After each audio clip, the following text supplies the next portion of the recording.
नमस्कार दोस्तों, एग्जाम गंगा में आपका हार्दिक स्वागत है। अब हम लोग आज पढ़ेंगे प्रॉफिट एंड लॉस, लाभ हानि। ठीक है, यूपी टेस्ट से रिलेटेड ये नया चैप्टर, और हमने बताया ही था कि इससे भी आपके 1, 2 या 3 क्वेश्चन आएंगे। ठीक है, तो देखिएगा, ध्यान दीजिएगा। क्या पढ़ेंगे हम लोग? लाभ हानि। ठीक है, इंग्लिश में क्या बोलते हैं? Profit and loss. Profit and loss. लाभ हानि क्या होता है कि जैसे मान लो आप बाजार जाते हो, ठीक है, मान लो कि तुमने कोई एक बुक ले आए 100 रुपए की, ठीक है, और घर आके किसी ने कहा कि बुक बहुत अच्छी है, और आपने कहा कि हमको 120 रुपए दे दो। ठीक है, आपने कहा ठीक है ले लो, तो जाहिर सी बात है आपने लगाया कितना था? 100 रुपया। आपको एक्स्ट्रा कितना मिल गया? 20 रुपए। तो जो एक्स्ट्रा आपको मिला है ना, वो क्या हो जाता है? लाभ हो जाता है कि आपको 20 रुपए क्या हो गया? लाभ हो गया। लेकिन मान लो आप बाजार गए थे और बुक लिए, ठीक है, लेके आए, उसको जब आपने खोला तो कहीं ना कहीं कोई डिफेक्टिव था। आपने सोचा यार कोई ले लेता तो अच्छा रहता। मान लो घर में कोई भाई बहन है, कहते भैया तुम ले लो इसको, अब बता नहीं रहे उसको, ले लो, हम 100 रुपए लाए, लेकिन फिर भी तुम ले लो, 80 रुपए ले लो, कोई बात नहीं। ठीक है, तो उसने क्या कहा कि चलो 100 रुपए की चीज हमको 80 रुपए मिल गई, तो वो सोच रहा है मेरा फायदा हो रहा है, लेकिन तुम्हारा एक्चुअली में क्या हो रहा है? नुकसान हो रहा है। कितना रुपए का? 20 रुपए। तो यहाँ जो तुमने 100 रुपए की चीज लाए और 80 रुपए के दिए उसको, तो कितने का लॉस हो गया? 20 रुपए का। तो यही होता है लॉस, और मतलब लाभ और हानि। ठीक है, इसमें और कुछ नहीं होता है। सिंपल सा जो हम लोग अपने दैनिक जीवन में उपयोग करते हैं चीजों को, कहीं भी बाजार गए कोई चीज खरीदते हैं, कितने का लाभ हुआ, कितने का हानि हुई। फिर दूसरा चीज आते हैं, जैसे अब तो जो है कई शॉपिंग मॉल जो है खुल गए हैं, तो उसमें आप जाते होंगे तो लिखा रहता है 10% डिस्काउंट, 40% डिस्काउंट, है ना। तो एक्चुअली में क्या होता है, ये सारी चीजें हम लोग जानेंगे, और इस टाइप के जो क्वेश्चंस होते हैं उसको कैसे सॉल्व करते। देखो, हमें फार्मूला नहीं देखना है, क्योंकि फार्मूले का समय भी नहीं है। दूसरा चीज, उसे बिना मतलब में रखने से कोई मतलब ही नहीं है। जैसे कि मैंने कह दिया कि लाभ बराबर होता है विक्रय मूल्य माइनस क्रय मूल्य, ये सारी चीज होती है ना। थोड़ा इसको आप लोग इंग्लिश में देखिएगा। विक्रय मूल्य को अगर हम इंग्लिश में बोलते हैं तो इसको हम लोग बोलते हैं सेलिंग प्राइस। ठीक है, क्या बोलते हैं? Selling price. और क्रय मूल्य को हम लोग क्या बोलते हैं? क्रय मूल्य को बोलते हैं कास्ट प्राइस। क्या बोलते हैं? Cost price. तो देखो, ध्यान दीजिएगा, थोड़ा सा इंग्लिश में इसको मैनेज कर लीजिएगा, ज्यादा सही रहेगा। फिर मैं बताता भी जाऊंगा। देखो, जैसे मैंने बताया कि विक्रय मूल्य, ठीक है, तो विक्रय मूल्य को हम लोग बोलते हैं इंग्लिश में सेलिंग प्राइस। क्या बोलते हैं? Selling price. Selling price. क्रय मूल्य को हम लोग क्या बोलते हैं? क्रय मूल्य को हम लोग बोलते हैं कॉस्ट प्राइस। क्या बोलते हैं? Cost price. ठीक है, तो देखो, इस सेलिंग प्राइस का जब भी हम लिखेंगे, यस ले लेंगे। क्या ले लेंगे? सेलिंग का यस ले लेंगे, और प्राइस का पी ले लेंगे, तो इसको हम क्या बोलेंगे? Yes P. और कास्ट प्राइस में मतलब क्या लेंगे? सी ले लेंगे, पी क्या लेंगे? प्राइस का लेंगे पी, तो ये क्या हो जाएगा? सीपी। तो मैं जब भी बोलूं यस पी, तो मतलब आप समझ लीजिएगा विक्रय मूल्य की बात कर रहा हूं, और जब मैं बोलूं सीपी, तो उसको आप समझ लीजिए क्या बोल रहा हूं? क्रय मूल्य की बात कर रहा हूं। एक चीज और ध्यान दीजिएगा, इसको बिल्कुल हम परसेंटेज रिलेट करके पढ़ेंगे। परसेंटेज में हमने बताया था कि जो भी नंबर होता है वो अपने आप में कितना परसेंट होता है? 100% होता है ना।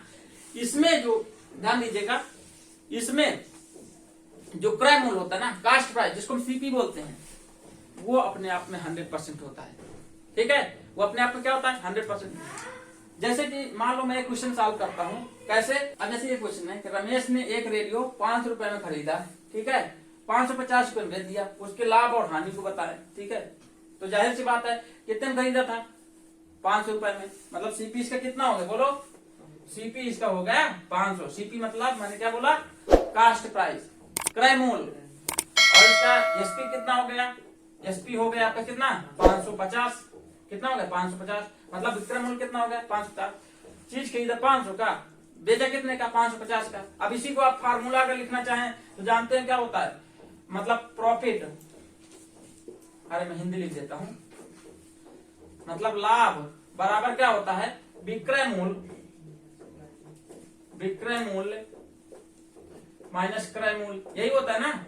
लेकिन फार्मूलों वार्मूले के चक्कर ना पड़िएगा भैया, ठीक है। सिंपल इसमें काम क्या करना है, देखो 5 रुपए की आपने चीज खरीदा और उसको बेचना बेचे कितने में, 550 का, कितने फायदा हुआ, 50 रुपए का हुआ ना। तो इसमें क्या जरूरत है, लाभ बराबर विक्रय मूल्य माइनस क्रय मूल्य को तो रखते रहते हैं, तो रखने उठने की आपको जरूरत नहीं है, ठीक है। तो हमें कितने का लाभ हो गया बताओ, 50 रुपए का। अब यहीं पे पूछ लिया कि कितने प्रतिशत लाभ हुआ, अगर लाभ हो रहा तो कितने प्रतिशत लाभ हुआ, तो ध्यान दीजिएगा।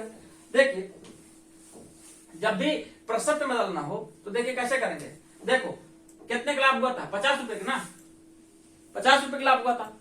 और किस पे लाभ हुआ था, 500 रुपए ना, 500 रुपए पे लाभ या हानि होती, मतलब जो भी कास्ट प्राइस होता है, क्रय मूल्य होता है ना, उसी पे लाभ या हानि होती है, याद रखिएगा। तो हमेशा नीचे क्या लगेंगे, क्रय मूल्य, और मल्टीप्लाई क्या कर देंगे, 100, खत्म। ये लीजिए कितना आ गया, 10%। तो मतलब कितने प्रतिशत का लाभ हुआ, 10%। तो जब भी प्रतिशत पूछे लाभ हो तो ऊपर लाभ लिखेंगे, नीचे हमेशा क्या लिखेंगे, क्रय मूल्य, मतलब जितने की चीज खरीदे हैं। भैया अगर आपने 5 रुपए की चीज खरीदा तो उसी पे तो लाभ और हानि होगी, 5 रुपए से ज्यादा बेचेंगे तो आपको क्या होगा, लाभ होगा, और 5 रुपए से नीचे बेचेंगे तो क्या होगा, आपको हानि होगी। तो जब भी प्रतिशत निकालना हो तो जितना लाभ हो या हानि हो उसको ऊपर रखेंगे, नीचे हमेशा क्या लिखेंगे, क्रय मूल्य, मतलब सीपी, और मल्टीप्लाई 100 कर देंगे, मतलब भिन्न बन गया और उसको परसेंटेज में बदलना है तो क्या करेंगे, 100 का मल्टीप्लाई करके। यदि आपने परसेंटेज वाली क्लास देखा है तो इसमें जरूर आप समझ पाएंगे कि कैसे हम लोग भिन्न को परसेंटेज बदलते हैं, ठीक है। चलिए अब दूसरा क्वेश्चन लेते हैं, ठीक है। अब जैसे ये क्वेश्चन है कि एक आदमी ने 550 रुपए की एक साइकिल खरीदी, वह साइकिल कितने रुपए में बेचे कि उसे 10% का लाभ हो, ठीक है। अब इसमें जस्ट उल्टा क्वेश्चन आ गया कि देखो सीपी मतलब क्रय मूल्य कितने खरीदी थी भैया, सीपी इसका हो गया 550 रुपए, सीपी मतलब हमने क्या बताया था, क्रय मूल्य, ठीक है। क्रय मूल्य मतलब 550 रुपए खरीदी। अब कह रहा है उसको कितने रुपए में बेचे ताकि 10% का क्या हो, प्रॉफिट हो। तो मैंने एक चीज बताया, शुरू में ही बोल दिया, फिर से बोल रहा हूँ कि जब भी हम लाभ और हानि पढ़ते हैं तो उसमें जो क्रय मूल्य होता है ना, जिसको सीपी बोलते हैं, वो अपने आप में कितना परसेंट बराबर होता है, 100% बराबर होता है। मतलब तो 100% बराबर कितना हो गया, 550 रुपए ना, कितने को, 550। अब कह रहा है कि हमें 10% लाभ चाहिए, 10% लाभ चाहिए, मतलब कितने परसेंट में बेचे, बोलो 110% में हमें बेचना है, तब तो मैं 10% का लाभ होगा। तो बताओ अगर 100% बराबर 550 दिए तो क्या आप 110% नहीं निकालोगे, कैसे निकालोगे, देखो 1% बराबर हो जाएगा आपका 550 डिवाइड बाई 100, तो 110% बराबर क्या होता है, 550 बटा 100 और मल्टीप्लाई क्या 110, बस हो गया। 0 से 0, ये 0 से 0 कैंसिल किए, बता दो 11 पचे 55 और 11 पचे 55, 55 5 60। तो मतलब अगर हम उस चीज को 605 रुपए में बेचते हैं तो हमको कितने प्रतिशत का लाभ होता है, 10% का। बात समझ में आई, हो गया। अब हम लोग देखते हैं दूसरा क्वेश्चन।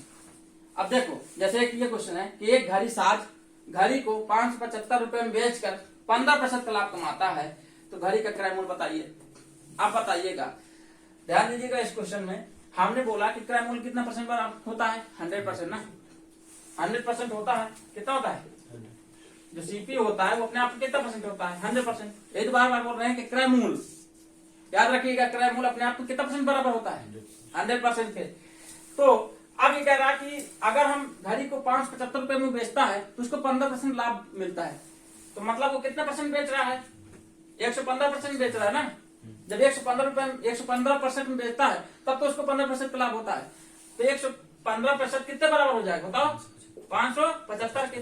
अगर 115% बराबर 575 है तो हमको निकालना कितना है, क्रय मूल्य ना, क्रय मूल्य कितना परसेंट बराबर है, 100%, तो हमें 100% निकालना है। तो बताओ निकाल लेंगे आराम से, 1% बराबर क्या हो जाएगा, 575 बटा कितना 115, तो 100% बराबर क्या हो जाएगा बताओ, 575 बटा कितना 115 मल्टीप्लाई बाई 100। देखना 5 डिवाइड करते हैं, 5 गुना 10 और 5 3 15, इसको 5 डिवाइड करते बताओ कितना होगा, 5 के नाम 5, 5 के नाम 5, 2 5 5 25, 115 आया, ठीक है। क्या 23 के पहाड़े में 115 आता है, बताओ 5 बार में आता है क्या, 3 बचे 15 और ठीक है, और 5 10 11, हाँ बिल्कुल, तो 5 बार में आ जाता है। मतलब कितना आ गया बताओ, 500, कितना आया 500 रुपए, मतलब चीज हमारी कितनी थी, 5 रुपए की थी, जब उसको हमने कितने बेचा, 575 रुपए में, तभी हमको कितना लाभ हुआ, 15%। याद रखिएगा, मैं बार बार बोल रहा हूँ कि जो जब भी हम प्रॉफिट लॉस करते हैं तो उसमें जो सीपी होता है, मतलब जो क्रय मूल्य होता है, वो अपने आप में कितना परसेंट बराबर होता है, 100% के बराबर होता है। और बोला कि 15% का लाभ होता है जब इतने में बेचता है, तो मतलब एसपी हमको कितना दिया, 575 रुपए, और 15% का लाभ मतलब हमने कितने परसेंट बेचा था, 115%। 115% बराबर हो गया किसके, 575 के, तो हमें 100% निकालना, निकाल लिए। क्लियर, ठीक है। अब जैसे देखो ये क्वेश्चन है कि एक घड़ी को 400 रुपए में बेचने पर 20% की हानि होती है, ठीक है। मतलब अगर हम घड़ी को जो है 400 रुपए में बेचते तो हमको कितने परसेंट की हानि होती है, 20% की ना।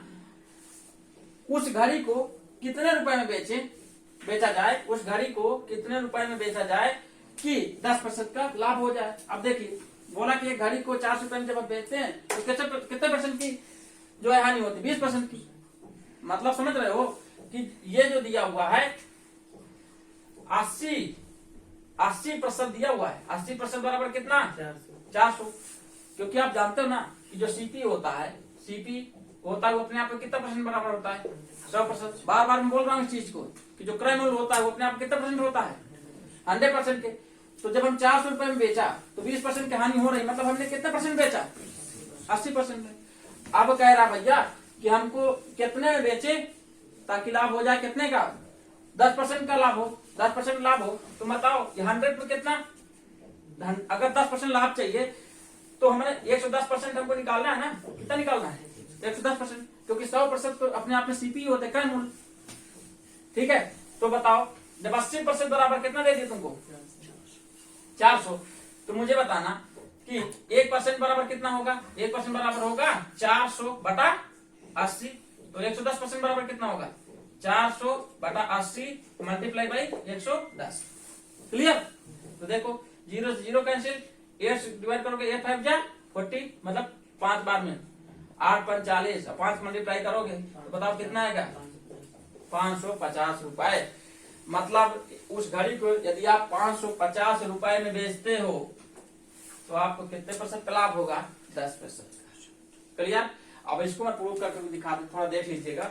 मतलब बात यह है 400 रुपए की, जब आप मतलब मान लो चीज आपने खरीदा कितने का, यहाँ से 100% अगर निकाल लें, 100% बराबर कितना होगा, तो देखो एक जब हमारा 1% बराबर कितना निकला था, 1% हमारा निकला 400 बटा 80, तो 100% बराबर कितना हो गया, 100% बराबर हो जाएगा 400 बटा 80 गुणे 100। देखो 0 0 कैंसिल, 5 आया, मतलब कितना आया, 500। ये जो 100% आया वो क्या आया, सीपी आ गया। क्या गया, सीपी। क्योंकि सीपी कितने बराबर होता है, 100% के। मतलब चीज हमने कितने खरीदा था, 5 रुपए के, बेचा कितना, 550 का, तो कितने परसेंट का लाभ होता है। अरे पीछे वाला क्वेश्चन था सेम, 10% का लाभ होता ना। क्लियर, बात समझ में आ रही है। तो ध्यान दीजिएगा, जब 400 रुपए में बेचा तो 20% का हानि हुई, मतलब कितने परसेंट में उसने बेचा था, 80%। ठीक है, तो हमें अगर 10% लाभ चाहिए तो कितने परसेंट बेचेगा, एक तो 10%, 80% आपको पता है, तो 10% निकालेंगे। क्लियर, ठीक है। चलो अब नेक्स्ट क्वेश्चन चलते हैं। अब जैसे देखिए ये क्वेश्चन है कि यदि 16 वस्तुओं का क्रय मूल्य 12 वस्तुओं के विक्रय मूल्य के बराबर है तो लाभ प्रतिशत बताइए। ध्यान दीजिएगा, इसमें बस एक चीज करना है कि जैसे कह दिया 16 वस्तुओं का क्रय मूल्य ना, तो जो क्रय मूल्य जिसके सामने क्रय मूल्य है उसको विक्रय मूल्य मान लेंगे। मतलब विक्रय मूल्य क्या हो जाएगा, विक्रय मूल्य हो जाएगा आपका 16, ठीक है। और 12 वस्तुओं के विक्रय मूल्य के बराबर ना, जो 12 वस्तुओं के विक्रय मूल्य मतलब 12 के बाद विक्रय मूल्य है तो इसको हम क्रय मूल्य मान लेंगे। क्या मान लेंगे, क्रय मूल्य। तो क्रय मूल्य बराबर कितना हो जाएगा, 12। मतलब हमको मिल गया एसपी बराबर कितना हो गया, 16, और सीपी बराबर कितना हो गया, 12। अब बताओ अगर क्रय मूल्य विक्रय मूल्य मालूम है तो लाभ प्रतिशत नहीं निकाल सकते हो। कैसे हमने बताया, देखो अगर चीज उसने खरीदा कितने का, 12 रुपए के, बेचा कितने का, 16 रुपए के, कितने का लाभ हुआ आप लोग जानते हो, डायरेक्टली बताओ। 4 रुपए का लाभ हुआ, और लाभ हमने बताया था किस पे होता है हमेशा, क्रय मूल्य पे ना, मतलब सीपी पे। तो क्या लिखेंगे, 12 और मल्टीप्लाई क्या, 100। बस 4 क्रम 4 चाहते ही 12, और 100 में आप क्या करोगे, 3 से डिवाइड कर दोगे, तो इतना प्रतिशत आ गया, या इसी को हम लिख सकते हैं 33.13%। क्लियर। तो इस टाइप से हम लोगों ने काफी क्वेश्चन देख लिए हैं। हाँ, और जो क्वेश्चन बचे हुए हैं, जिस टाइप के क्वेश्चन बचे हुए हैं, जब हम लोग मैराथन लेंगे 2 दिन पहले, तो उस दिन उन क्वेश्चनों को भी देखेंगे जिनको हमने डिस्कस नहीं कर रहे हैं। इस टाइप के क्वेश्चन को प्रैक्टिस कीजिएगा, ठीक है। अब हम लोग अगला जो टॉपिक होगा हमारा वो होगा साधारण ब्याज, मतलब सिंपल इंटरेस्ट, ठीक है। तब तक के लिए धन्यवाद। बस बहुत वीडियो जाता है, 10 मिनट का नहीं है, कट जाता, तुझे पता है।